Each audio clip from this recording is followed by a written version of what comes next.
What's up, guys? Here's Wednesday, single dumbbell, single kettlebell track. A reminder that the warm-up is posted in a separate link at the top of today's program. Let's take a look at today's strength. So we have a core strength piece today. We're gonna be doing 3 different movements. Those 3 movements will be 30 seconds in duration, followed by a 60-second break. We are gonna be working through 4 rounds of that 3 movement setup. Let's take a look at movement number 1. So movement number 1 is gonna be a hollow body toe touch. All right, so I'm gonna establish this hollow body position. All right, the most important focus point here is keeping my lower back flush to the floor and then moving my limbs around that anchored position. So my hollow body position, belly button pressing down and in, chin tucked. Now from here, I'm gonna extend the legs. This would be my hollow body position. And now I'm gonna go toe touch, toe touch, toe touch, toe touch, toe touch, all while focusing on pressing that lower back flush to the ground. If you find it to be too difficult, let's bend the knees and we're gonna tap the opposite knee instead. A much easier range of motion, or just simply revert back to that hollow body hold for the duration of your 30 seconds. The next movement is a plank position front pull. This is a little bit different version of the pull through that we've been doing the last couple weeks. So I'm gonna have an object in front of me. That object can be your dumbbell or kettlebell. It may need to be something lighter. A simple household object here might do, duffel bag, a towel, something like that. So I'm gonna be in a push-up position here. I'm gonna have the object in front of me, all right? Now from here, I'm gonna pull it into my stance and then back out. Opposite arm. Pull it into my stance and back out. Pull it into my stance and back out. So I'm pulling it basically right underneath the bottom portion of my sternum and then bringing it back out in front of me, all right? So kind of see it from a different viewpoint here. So note, my feet are a little bit wider than normal, and I'm really focusing on staying straight and tight, not letting my hips get up into the sky, all right? So I'm gonna place it out in front, back to my normal position. Reach under the sternum, back in front. Under the sternum, back in front. Under the sternum, back in front. I'm never losing that alignment of shoulder to elbow to wrist at all times, all right? I'm not getting my butt up in the sky for the duration of that 30 seconds. Your final movement is what we call a plank saw. So this takes a normal plank and just puts range of motion to this. So I'm gonna be shifting my weight mainly through my ankles, all right? I'm shifting my weight forward and backward. So this is what this plank saw looks like. So I'm gonna be here in this plank position, butt squeeze, legs tight, everything is active. I'm gonna shift my body weight all the way forward and then shift my body weight back. 1, 2, I'm sawing forward and backward.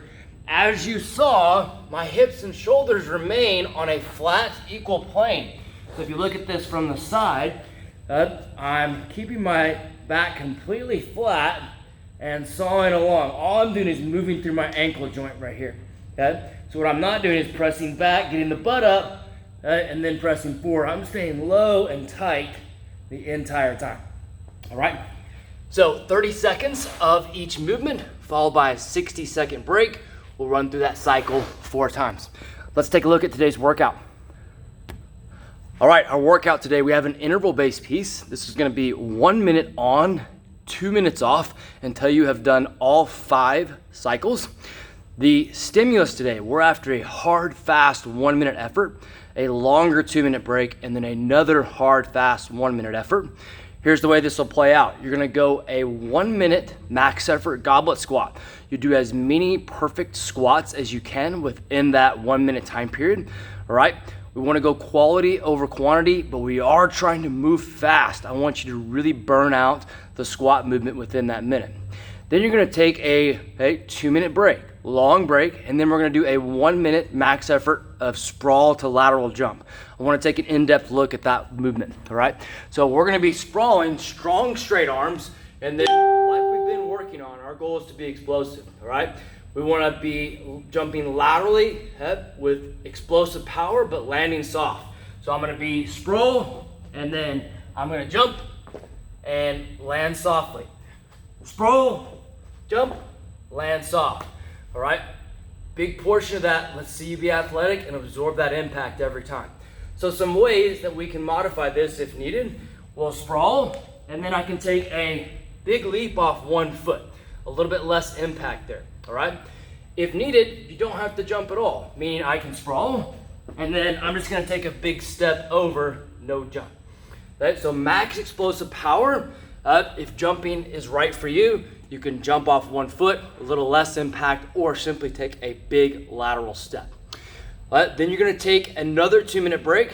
Now we have 1 minute of max effort, hang squat clean. So for the hang squat clean, what we're gonna do here is we're gonna allow you to switch whenever you want, all right? Meaning that you're welcome to stay on one side for as long as you see necessary, and then it's up to you on when you switch. So I'm gonna have dumbbell or kettlebell tucked between the stands. I'm gonna pull myself into the squat 1, pull myself into the squat 2, pull myself into the squat 3. I'm gonna switch when I feel it's needed.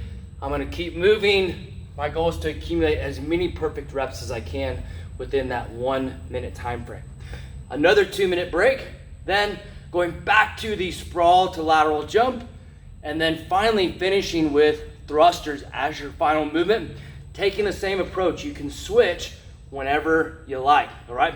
So I'm gonna be going thrusters, full squat, driving to overhead press, and when I feel it's necessary to switch, I'm gonna switch over to that opposite side, and I'm gonna keep going, all right? So we have sorry, I lost you guys there. Short work periods, right, where I want you to get after it. You're in that 90 to 95% range in terms of your effort. Longer rest periods, all right, in which you're building yourself up back for another hard, fast effort. Hope you guys enjoyed the day. If you guys have questions or feedback about the workout, let us know. See ya.